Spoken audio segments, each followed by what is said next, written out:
नमस्कार, आप सभी का स्वागत है न्यूज़ 11 राजस्थान जनता की आवाज चैनल पर।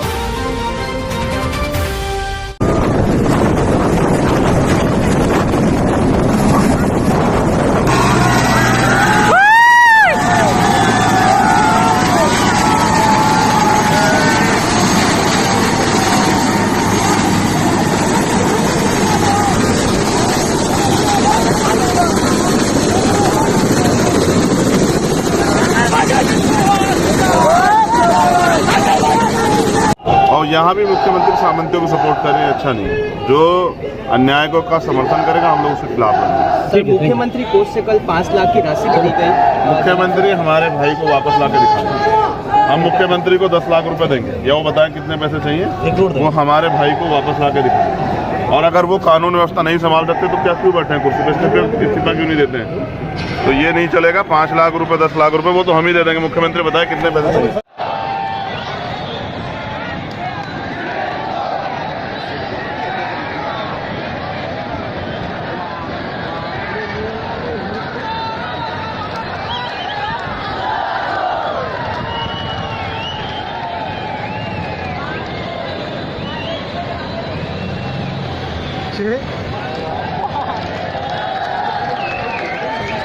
काय जमणार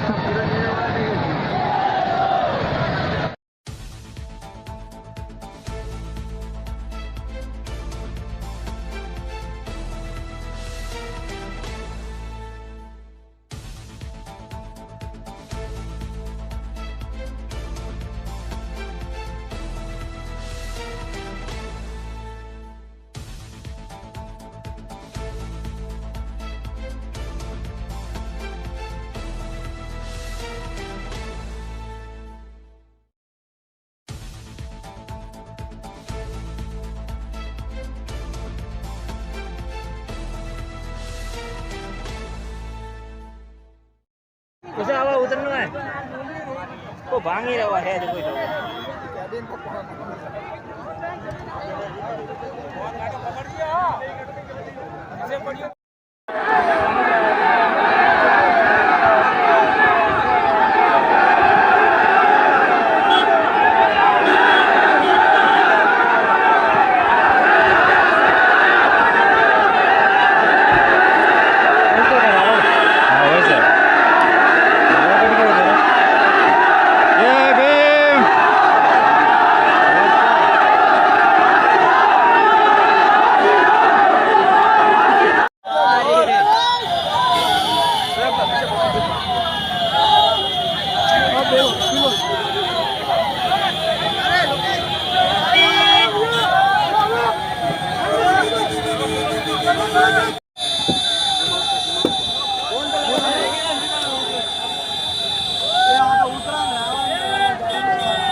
ध्यान से सुन लो। अगर किसी भीम सैनिक को अगर उंगली भी टच कर दी ना, खाल उतार देंगे।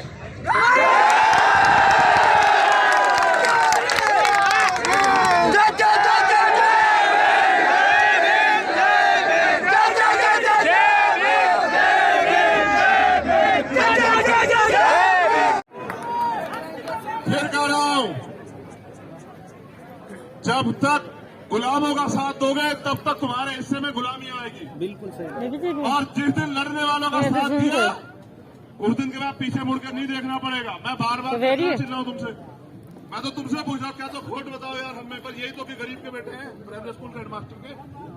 अगर किसी मंत्री मुख्यमंत्री के बेटे होते तुम्हें यहाँ के कहते धूम में, उन्हें तो गर्मी लगती है यार। सही बात है। तुम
जो यहाँ के पता लगा, मैंने सिर्फ किताबों में पढ़ा या पुरानी वीडियो वगैरह में देखा यूट्यूब पे कि ऐसा भी हुआ करता था।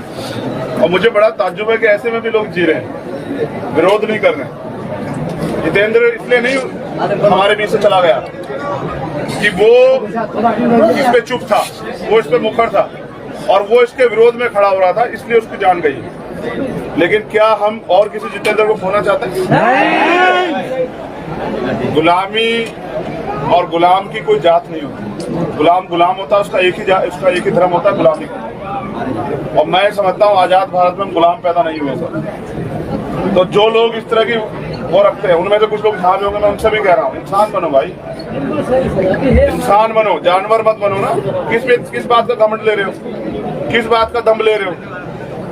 ये तो समय समय की बात है। घेर के मारते हो कायरों की तरह और ताकतवर समझते हो? नहीं, हमारी आपसे बिल्कुल लड़ाई नहीं है।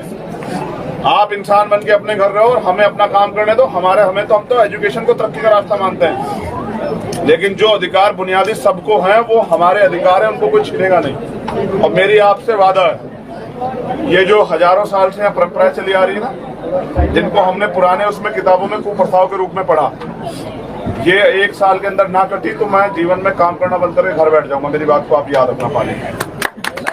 ताली बजाने की जरूरत नहीं है। एक और इम्पोर्टेंट बात, हमने जो मांगे थे उन पे बात की है। यहाँ अधिकारी हैं, वहाँ लाखों लोगों की भीड़ खड़ी है, हमें उनके बीच में जाना है और हम चाहते हैं मांगे पूरी हो।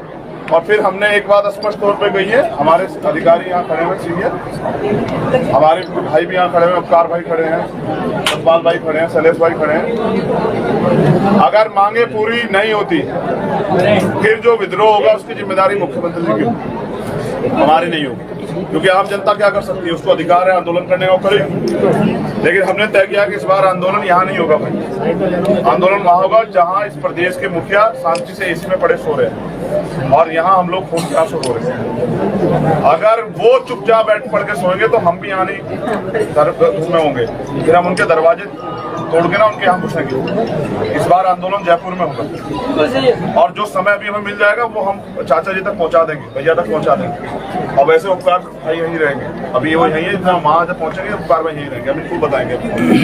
मेरी आपसे अपील, अगर ऐसे रहोगे ना सर टूट जाओगे, ऐसे हो जाओ। एक सीमा भी तो होती है कि सब्र की एक सीमा होती है, शोषण की एक सीमा होती है, क्यों नहीं उस सीमा को खत्म करता है? सबसे बड़ी कमजोरी डर है, उस डर को निकाल दो, ये गुलामी अपने आप छूट जाएगी। और जो ऐसे जैसे आज इकट्ठे हुए ना, उनको बनाओ इंसानियत। जैसे इकट्ठे हुए आज, ऐसे इकट्ठे होकर देखो एक बार। मैंने तो मेरे पिताजी कहते थे कि फूस की भी जो गठरी होती है वो भी ताकतवर होती है। हम तो इंसान हैं, एक लकड़ी को तोड़ा जाता है, 1000 लकड़ी को नहीं तोड़ा जाता। एक बार 1000 बन के तो देखो। हम तो आपस में घमंड लिए पड़े हैं। इस घमंड को नीचे करो सर। इंसान अगर अपने अधिकार चाहिए तो जुटना पड़ेगा, इकट्ठा होना पड़ेगा।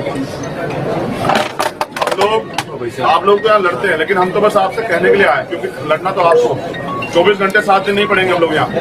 लेकिन अगर आपने खुद तय कर लिया कि आप नहीं सहेंगे तो फिर किसी की हिम्मत नहीं कि आपको सहना पड़ेगा। तो मेरी आपसे अपील है, एकजुट होइए। और आखिरी बात के साथ यहाँ से विदा लूंगा, ये मेरा घर है और ये उन लोगों के लिए जिन 2 लोग अपने आप को ताकतवर समझ रहे हैं सत्ता के दम पे। जितेंद्र चला गया है, चंद्रशेखर आ गया। जितेंद्र के रहते वो नहीं आ पाया, लेकिन यहाँ मेरी 4 बहनें रहती हैं, 2 की शादी होगी, 2 भी है भाई। मेरा भाई रहता है बड़ा मुझसे, मेरे चाचा और मेरी माँ सब लोग रहते हैं। इनकी तरफ आंख उठाने वाला आदमी चैन से नहीं सोएगा। ये मेरी जबान, और मैंने जब जबान दी तो फिर चाहे कुछ भी। ये हमारे लोग हैं, ये मेरा घर है, मेरा परिवार है, और ये समाज मेरा परिवार है। इसके खिलाफ आंख उठाने वाले को फिर तो जैसा वो जुल्म करेगा वैसा सहना पड़ेगा। धन्यवाद। और मैं चाहता हूँ आपसे, अब ये मूंछों की जिम्मेदारी जो है ना आपके कंधों पे छोड़ के जा रहे हैं। हम तो खूब बड़ी बड़ी रखते हैं। मत देना। आजाद भाई जिंदाबाद।